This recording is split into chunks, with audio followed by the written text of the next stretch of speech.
અજીતભાઈને એ જ કહેવા માંગીએ છીએ અમે કે જે ટેન્કર છે એ મોકલે, પ્લસ જે અમારે ગટરનું નિરાકરણ છે એ વહેલાસર લાવે ચોમાસા પહેલા, બાકી તો અમારે ઘરોમાં પાણી ભરાશે.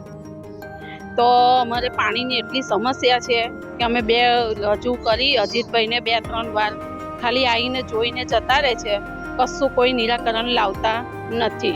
અજીતભાઈ પોતે આવ્યા છે, 2-3 વાર આવી ગયા છે, હા કરે છે કે હા તમારા પ્રશ્નનો નિવેડો આવશે, પણ ક્યારે, કેટલા દિવસમાં, કેટલા મહિનામાં કોઈ જ પ્રોબ્લેમ સોલ્વ થતો નથી. અમે રજૂઆત કરી છે અજીતભાઈને, અમારા અહીંના કોર્પોરેટર છે, અને કેટલી વાર અમે મળ્યા અને અહીંયા આવી બી ગયા છે, કેટલી વાર આવી ગયા અને જોયું બી, પણ કોઈ સમસ્યા જ અહીંયા ઉકેલ જ નથી આવતો કે અહીંયા અમારી સમસ્યા પૂરી થાય, કારણ કે અહીંયા પાણી 20 જ મિનિટ આવે છે. અજીતભાઈ આવે છે ખરા, જોઈને જતા રહે છે, માણસ મોકલીશું, આવીને કોર્પોરેશનના માણસ ગટરની પાઇપ નાખે છે અને પાછી અહીંની એ જ ખાલી કરી જાય, હાજરી પુરાઈને જતા રહે જેટલી વાર, પણ એનો કાયમી નિકાલ નથી કરતા એ લોકો.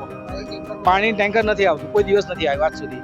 એક ટાઈમ કર્યું છે તો પાણીની એટલી સમસ્યા થાય છે ને અમારે ત્યાં સુધી કે પ્રાઇવેટ ટેન્કરો મંગાવવા પડે છે અને આજુબાજુથી પાણી વેચાતું લેવું પડે એવી પરિસ્થિતિ છે. ના અમારા પ્રત્યે આ વસ્તુ પૂરતું ધ્યાન નથી આપવામાં આવ્યું નોમિનિંગ, તો અમને પાણીની સમસ્યા આજની તારીખમાં છે ને, અમારા મેયર છે અને એમને આ વસ્તુના ધ્યાનમાં છે, તો આ વસ્તુ મને વહેલી તકે સોલ્વ કરી આપવી જોઈએ ને. અમારી તમામ 74